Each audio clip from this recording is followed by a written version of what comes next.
In this video, you'll learn how to exploit a system using PsExec. PsExec is a common tool used by Windows administrators to run a program on a remote system. For example, an administrator can use PsExec to launch a command prompt on a remote system and perform administrative tasks on that system. The remote nature of PsExec makes it an attractive method to exploit a system and gain full access to that system. PsExec could be used to perform lateral movement on the network as the attacker jumps from system to system. To get started, the first thing that I want to do as an attacker is obtain the administrator's password hash, and then see if I can use that password hash to laterally move from one system to another using PsExec. So to get started, I'm going to exploit the Windows client, which I know I can exploit because I've already exploited that in previous stages of the penetration test. So the first thing that I want to do is go to MSF console to launch Metasploit.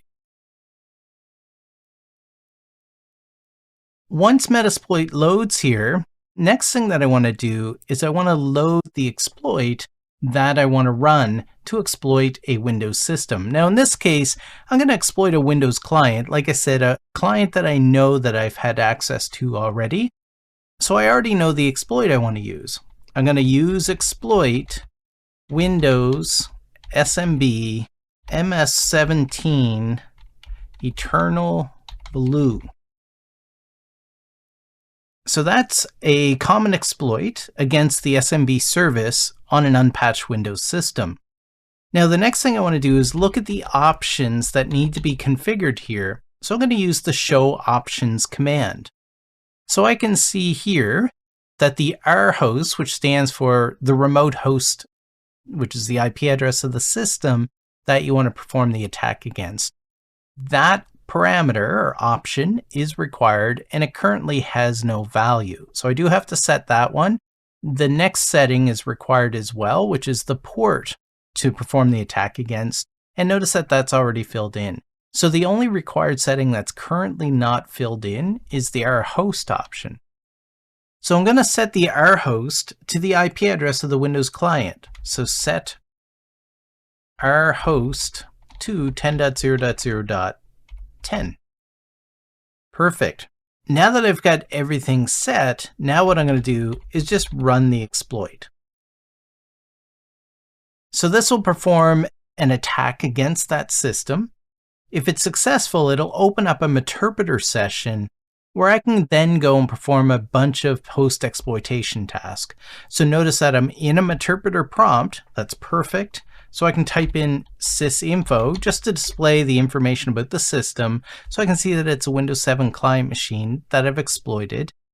The other cool thing that I want to do here, and very important, is to obtain the password hashes. So I'll use the hash dump command. And then what I can do is I can copy all these password hashes to a text file and then work on trying to crack the passwords for these different user accounts. So these are the user accounts on this Windows system, and it's being retrieved from the SAM database. Now what I care about for this demonstration is the fact that there is an administrator account, and because most administrators will use the same password on all the administrator accounts, what I want to do is I'm going to copy this password hash here. And I'm going to use that. So I'm going to copy the selection.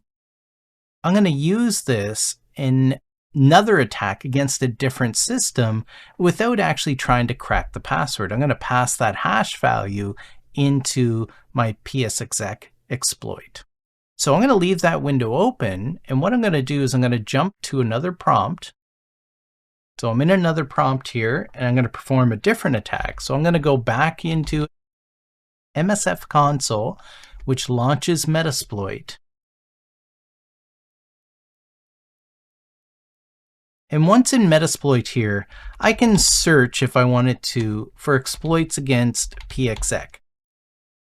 And there's a number of different exploits. Now the one that I'm going to use is the exploit number 4, the exploit Windows SMB PsExec.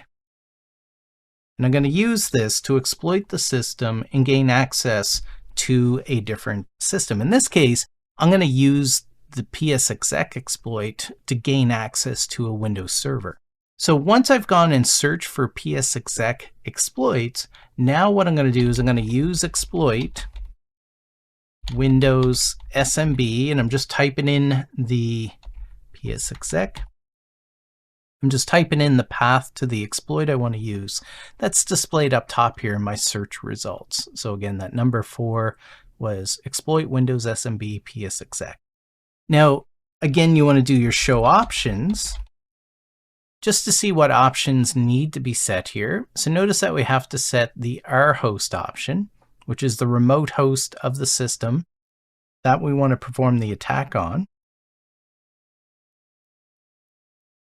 Perfect. So I'm going to do a set rhost to 10.0.0.1. And then I'm going to set my local host address to 10.0.0.7, which it was actually set to anyway, but that's okay. Now, two other options that I want to set here is notice that there is an opportunity to supply a username and a password. So this is the SMB, is the core protocol that Microsoft uses for file sharing. So I'm going to supply my Windows username of administrator, and instead of the password, I'm going to pass in that hash that I obtained through exploiting a totally different Windows system on the network and see if we can perform some lateral movement. So I'm going to set my SMB user to administrator, and then I'm going to set the SMB pass to the password hash. So I'm going to paste my password hash in here, which I thought was in my paste. Let me switch back to the other window. And let's grab that password hash right here.